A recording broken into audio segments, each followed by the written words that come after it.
We need to have a talk. What? Do you remember 7 months ago, 3 days on the last winter's eve? You decided I wasn't good enough to make the final cut. You exiled me to a land of limbo from whence I have crawled back to confront you to a final battle. Nope. But we are destined to face off in a battle that'll echo through the— Said that already.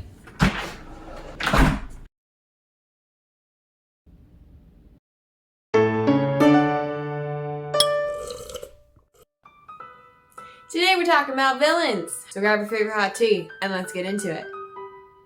Everyone loves a great hero and everyone loves a great villain. Both are essential to making a story that'll be compelling and last in your reader or viewer's minds for a long time to come. There are 3 main types. A basic villain I define as being that annoying little character we've all seen, that bully that just is harping on the hero for no good reason.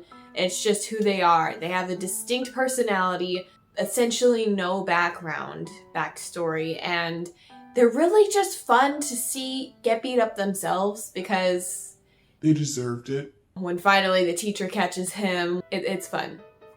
However, I call him basic for another reason. You can't relate to that bully. He is shallow. He doesn't have any traits for you to view him as human, so we view him as a bully, not as a human.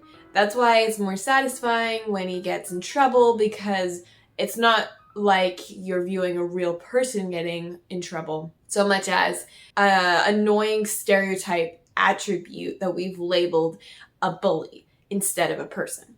The second type of villain is a supporting villain. A supporting villain is one you see once in a while. They come in, they have a little bit of backstory, they have a very strong personality. We get to see them grow just a little bit. We don't get to see them very much, but they're oftentimes next to the big bad, like the henchmen, the evil messengers, the creepy guy, the little underlings, but more than just grunts. Because we know a little bit about them. They have personality, a little backstory, and they have more of a monumental role to play on the protagonist or hero's story. A basic hero may be used for one specific instance to push the hero in a certain direction.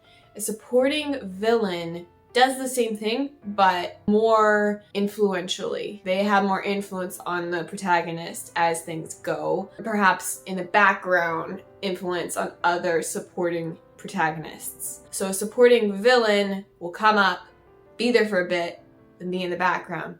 Thirdly, main villains, or the big bad guys. Everybody wants to see that guy defeated. That's who the protagonist is going after this whole time. So with a main villain, they often have extensive backstory. You get to see them as they grow, or at least you find out more of their backstory of why they do what they do. As you grow, you can either do this from a personal perspective, say the main bad guy, we follow his own progression and story arc while we're following the protagonists. Or, such as in Lord of the Rings, Sauron, we didn't really see him grow along, but we learned more and more about his history. Same with Gollum, we got to see more about his history as we went along. Gollum had a kind of a duel. He had both happen. He had first the history and background. He was this creepy guy, and we knew a little bit about him. He showed up, he was a supporting villain. He kind of goes in the background, and then that happens during The Hobbit. We learn a little bit about him. He comes into Lord of the Rings and he helps Frodo and Sam, and that's the personal perspective of us getting to see his own development, which is very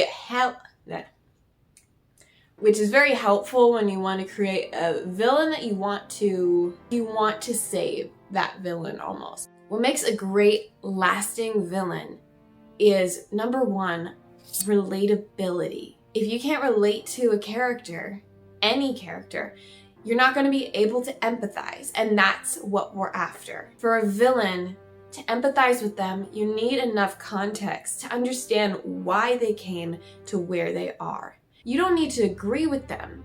Usually you won't. But if you can put yourself in their shoes and you can understand how they got to where they were, that relatability creates a personal connection. So now it's not just a bully, a stereotype that you want to see get their butts kicked. It's a person that you feel for, someone that you want to save if possible, because you can see how they got there, and you might even know what it's like to be in their shoes. They came to a defining moment that perhaps you yourself were in a similar circumstance and chose differently, but you could also understand how they chose and how you could have chosen that bad path. That's exactly what makes a villain a great villain, different from your typical bad guy. So, when you're creating a great villain, there's two: progression. With a hero, you get to see them from the beginning to the end. And if you're able to see that with a villain, it grows that relationship. Relationships take time. Absorbing all this history and these deep emotional struggles takes time. So when you give that screen time or page time to your villain as well as your hero, it allows you to make that connection, that relatability. With that progression, however, every character needs to grow. So they started at A, they ended at B. So simple. If you do that consistently throughout their arc, with the little climaxes and the lulls, the developmental scenes and the action scenes, doing the same with villains as with your main characters, your heroes, it just creates a beautiful network of layers. So now you can care about that villain and you want to help them, you want to see them be saved, you feel more, so that in the end, when a villain makes a big choice, it impacts you far deeper than it would have if you didn't know who they were. Number 3, a great villain has their own morals, have their own code, their own goal that they follow. Whether that means they have no morality and they just have their end goal and that's what they're gonna do, or they have their own list of lines they're not willing to cross even though they're evil and have crossed so many lines that should never be crossed. For instance, with a big bad guy, let's say he wants to take over the world. We've already established why, we've seen the progression, but now he has to make a choice. Let's say in order to conquer the world, he has to either reach for this powerful item or he has to save a child that has even more power if he were to manipulate. In this instance, he would choose to go for the child that would be in danger so that he can use them. He saves the child from whatever perilous circumstance, but it was for a selfish reason, but it was more than a selfish reason. It was a reason that pursued his own goal. So understanding why a villain makes a choice that actually might be a good choice, but that context is what's going to make that villain even more intricate, relatable, and grow. Having that moment when you're like, oh, maybe, just maybe there's something good in him because he saved this child that was in danger. And then you see, no, it was because of him wanting to pursue his own goals. However, sometimes evil villains have honorable goals. For instance, if this evil villain, he wants to destroy the world, yeah, and he needs this child to do it. But let's say in his backstory, he was abused as a child. He was in a similar instance and no one saved him. So in order to soothe that part of his own personality, his own psyche, that was another reason why he saved the child. And that could be strong enough. If that conviction is stronger than his will to overcome the world, he might actually let the child go. Complex reasoning like that is what makes a villain so cool. Marvel did a wonderful job when it came to Thanos. We didn't see a ton of his backstory, but we saw a lot of progression.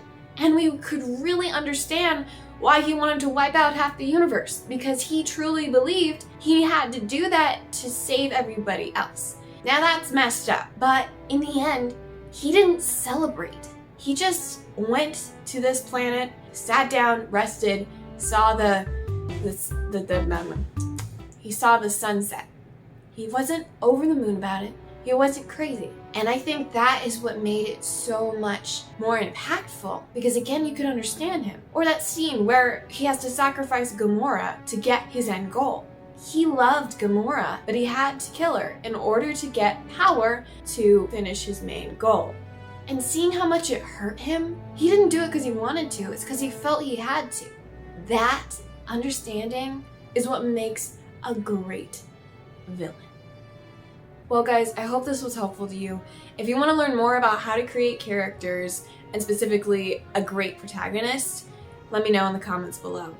Alright, now get out there and get writing.